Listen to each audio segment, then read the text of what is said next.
신규 확진자 수 지난달 30일부터 일주일째 700명대를 이어가고 있는데요. 델타 변이 바이러스가 빠른 속도로 확산하고 있는 가운데서 정부는 내일 수도권의 새 거리두기 체계를 발표합니다. 네, 오늘 관련 소식은 김윤 서울대 의료관리학과 교수와 함께 짚어보겠습니다. 어서 오십시오. 안녕하십니까. 예, 오늘 화요일이라서 아마 이제 오늘까지 수치는 주말 검사 건수의 영향을 받는 네. 뭐 이 정도는 뭐 많은 국민들께서 이제는 네. 이해를 하실 것 같은데 중요한 건 내일 수치가 제일 중요하겠죠, 아마도. 근데 현재까지 상황을 좀 분석해 볼 필요는 있는 것 같습니다. 지금 매주 어떤 정체기에 머물러 있다가 최근 들어서는 뭐 굉장히 그 확산세가 거세고 네. 그게 가장 큰 원인이 이제 델타 변이 바이러스다 이런 분석도 있는 상황인데 전체적인 분석을 좀 한번 해주시면 좋을 것 같습니다. 현 상황을 어떻게 좀 진단하실 수 있겠는지요? 네, 지금 그 정부가 발표한 그 감염 재생산 지수, 그러니까 확진자 한 명이 몇 명을 감염시키냐 하는 숫자가 이제 과거에는 뭐 0.8, 0.9대로 줄어드는 추세였다가 지금 1.2로 늘어났습니다. 그러니까 대개 한 5일 단위로 20%씩 증가한다고 보실 수 있는 상황이고, 예. 그 원인은 주로 이제 지금 현재 20대, 30대에서의 확진자 수가 급격하게 수도권을 중심으로 해서 늘어나고 있는 게 이제 원인입니다. 델타 변이는 그 정부 당국 발표에 의하면 이제 최근에 확진자 100명당 7명 정도가 델타 변이라고 알려져 있어서 예. 델타 변이가 확진자 증가에 기여하는 부분이 있긴 하겠으나 예. 지금 전체적인 증가가 델타 변이 때문이다라고 하기에는 그 숫자가 좀 적은 편입니다. 그래서 예. 델타 변이는 지금 현재의 위협이라기보다는 좀 다가올 그 잠재적인 위협이라고 우리가 생각해야 될 것 같습니다. 예, 예. 잠재적인 위협이라고 지적을 해주신 것처럼 지금 당장의 비율은 그렇게 높지 않지만 젊은 층을 중심으로 굉장히 빠르게 확산을 하고 있어서요. 네. 앞으로 이제 장마가 끝나면 휴가철이잖아요. 그래서 휴가철 그리고 실내 생활을 하는 데에서 더 급속하게 번질 것이다 이런 우려가 있더라고요. 예, 전파력이 높기 때문에 아무래도 활동이 많으면 이제 그 감염자 수가 더 늘어날 가능성이 있는데요. 이제 휴가와 방학이라고 하는 게 한편으로는 이제 여기저기 활동량이 좀 늘고 서울 수도권 인구가 지방으로 옮겨가는 이동하는 이제 요인들이 있긴 하겠으나 예. 또 우리가 그 주간에 직장 생활이나 일상적인 사회 경제적인 활동을 하면서 사람들과 어울리고 같이 밥 먹고 뭐 이런 또 요인들이 있어서 예. 어느 쪽이 더 그 위험하다라고 뭐 이렇게 그 판단하기 쉽지 않은 것 같습니다. 근데 과거에 예. 우리가 휴가나 방학이나 했던 예. 시점을 보면 예.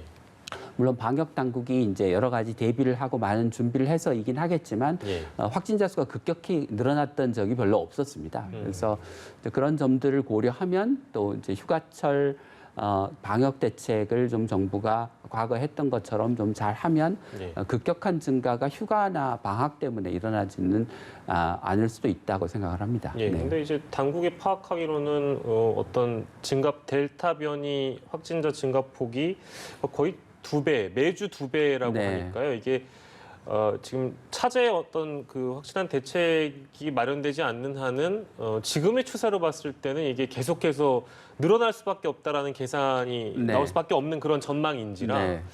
이게 딱 부러진 대책이 지금 시기에 딱 있겠습니까? 어떻습니까? 어떤 말씀 좀 주시겠어요? 그러니까 델타 변이가 지금 뭐 전체 변이의 뭐 전체 확진자의 30%, 40%, 50%라고 하면 사회적 거리두기를 강화하는 게 답일 겁니다. 예. 그런데 이제 전체 확진자의 7명밖에 되지 않는 100명 중에 7명밖에 되지 않는 그러니까 7%밖에 되지 않는다고 하면 전체 사회적 거리두기를 강화하는 방법보다 델타 변이가 의심되는 또는 대규모 집단 감염으로 발생할 가능성이 높은 감염에 대해서 예. 우선적으로 변이 여부, 델타 변이 여부를 확인하고 예. 확인되는 경우 보다 철저한 역학조사, 철저한 접촉자 격리, 광범위한 그 접촉자 격리를 통해서 예. N차 감염과 대규모 감염으로 발전하는 것을 막는 게 현재 단계에서는 효과적인 것 같습니다. 예, 그런데 알겠습니다. 네. 인천 초등학교 저희 현장을 다녀와 봤는데요. 이 얘기를 좀 먼저 네. 해보도록 하겠습니다.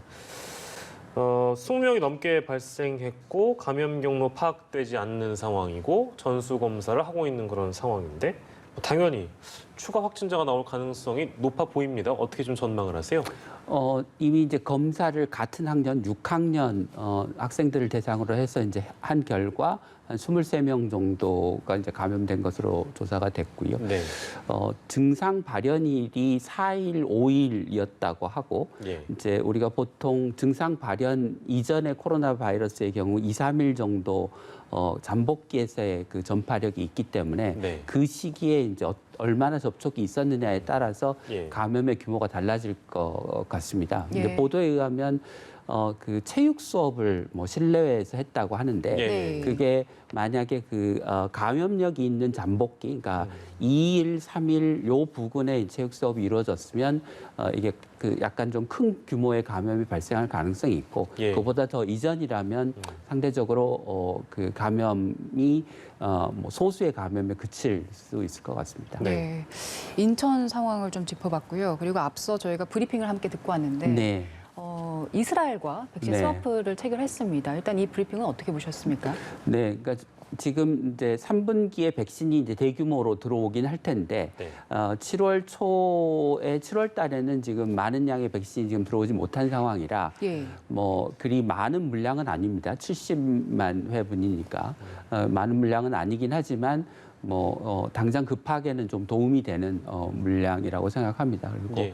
뭐 장기적으로는 이런 백신 스와프가 추후에 이제 또 우리나라의 백신 수급이 여의치 않을 때 예. 도움을 받을 수도 있어서 뭐 저는 바람직한 결정이었다고 생각합니다. 예. 관련된 내용 저희가 이제 그 브리핑에서도 워낙에 좀 길게 다루지기도 했고 그래서 저희가 좀 여쭤본 사항이고 자 그리고 mRNA 백신의 부작용과 관련된 얘기를 저희가 좀 짚어보려고 하는데요.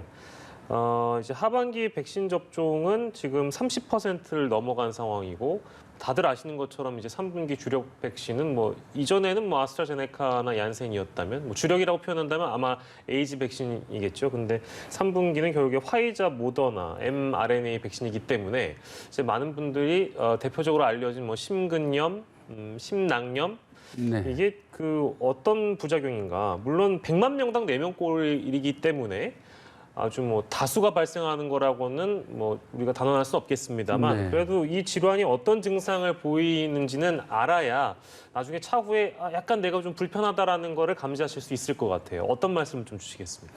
예, 그 심근염은 심장 근육에 염증이 생기는 거고요. 예. 심낭은 심장을 둘러싸고 있는 주머니, 막이 있는데 거기에 염증이 생기는 겁니다. 예. 이제 심근에 염증이 생기면 심낭의 염증도 동반되는 경우가 많고요. 심장에 염증이 생기는 것이기 때문에 이제 흉통이나 가슴에 통증이 있거나 호흡곤란 같은 증세가 올 수 있습니다. 예. 심낭염은 이제 숨을 들이쉴 때 이제 그 폐가 예, 예. 심장을 이제 압박하기 때문에 그때 통증이 생기고 예. 이제 숨을 내쉬면 폐가 수축해서 줄어드니까 예. 이제 통증이 완화되는 그런 증상 또는 이제 자세를 바꿀 때 통증이 생겼다가 완화됐다가 하는 그런 증상이 이제 있기는 한데 예. 이런 특징적인 증상이 있긴 한데 네. 뭐 증상으로 심근염, 심낭염을 구분하실 수는 없고요. 예. 예, 그러기는 좀 어렵다고 생각이 되고 이제 그 백신 접종한 후에 며칠 내에 빠르면 하루 이틀일 수도 있고 길면 한 5일, 6일일 수도 있고 그 사이에 전에 없었던 가슴의 통증이나 호흡곤란이나 이런 증상이 있으면 예. 이제 병원에 가서 혈액 검사를 받아보시면 그 심근 효소가 올라가 있는 그러니까 심근이 손상을 입으면 예. 그 손상 때문에 심근 효소가 이제 혈액에서 검출이 됩니다. 예. 그걸 통해서 이제 진단을 할 수 있습니다. 근데 이제 한 가지 드리고 싶은 말씀은 예. 이게 아스트라제네카의 혈전은 이제 드물지만 굉장히 치명적인 예. 그 부작용인 반면에 예. 심근염은 상대적으로 가벼운 부작용이어서 예. 대부분은 증상이 없이 그냥 지나가거나 자각 예. 증상이 없이 아니면 좀 심하더라도 병원에 입원해서 며칠 치료를 받으면 대부분 회복되는 그런 질환이라서 예. 너무 국민들께서 걱정하실 필요는 없다는 말씀을 드리고 싶습니다. 보통 어떤 치료를 합니까, 교수님?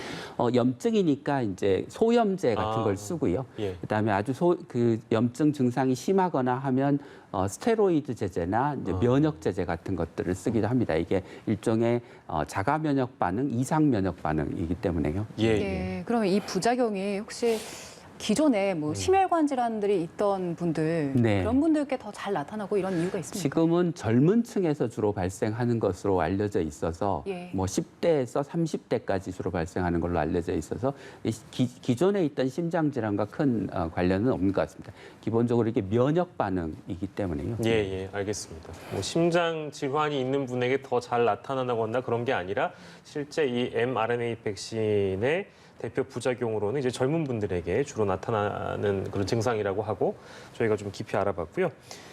자, 그리고 이것도 뭐 델타 변이 바이러스와 관련된 얘기가 될 수도 있겠습니다만 전북 남원시 한 식당에서 그 델타 변이 감염 사례가 나왔는데요. 확진자가 5m 떨어진 거리에서 식사를 했다가 감염된 사례가 나왔다.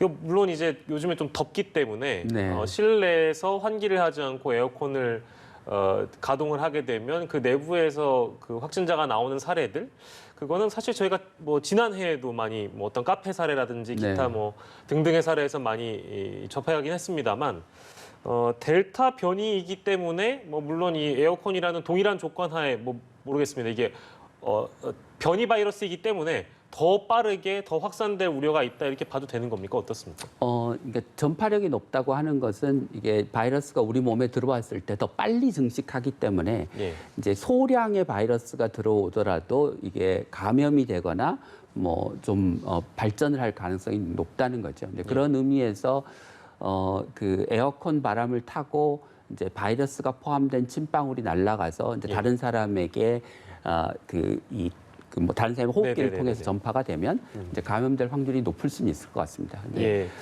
그래서 이 문제를 이제 해결하기 위해서는 에어컨을 틀더라도 이제 자주 환기를 하면 이게 실내에 바이러스가 포함된 침방울의 농도가 결국은 문제이기 때문에 예. 그 환기를 통해서 이제 부분적으로 해결을 할 수 있을 것 같습니다. 예, 이게 마치 이제 델타 변이 바이러스에 대한 우려들이 워낙에 많이 나오다 보니까 이제 일종의 일각에서는 어떤 보도들, 뭐 물론 이제 이게 잘못된 제목이라고 저도 생각합니다만, 뭐 델타 변이 바이러스는 마치 스쳐도 감염이다. 네. 그런 게 아니라 이제 네. 에어컨이라는 뭐 밀폐된 환경에서는 델타 변이 바이러스든 기존의 코로나19 바이러스는 똑같이 확산 잘 옮겨갈 수 있는 그런 네. 구조나 환경이 된다. 네. 이제 이런 말씀이신 그렇죠. 거죠. 네. 알겠습니다. 옮겨가는 건 똑같은데 우리 몸에 들어왔을 때 그쵸. 변이가 더 잘 증식하는 거지.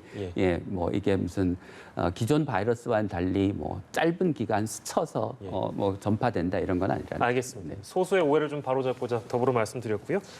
코로나19 상황 저희가 오늘 짚어봤습니다. 김윤 서울대 의료관리학과 교수와 이 시간 함께했습니다. 고생하셨습니다.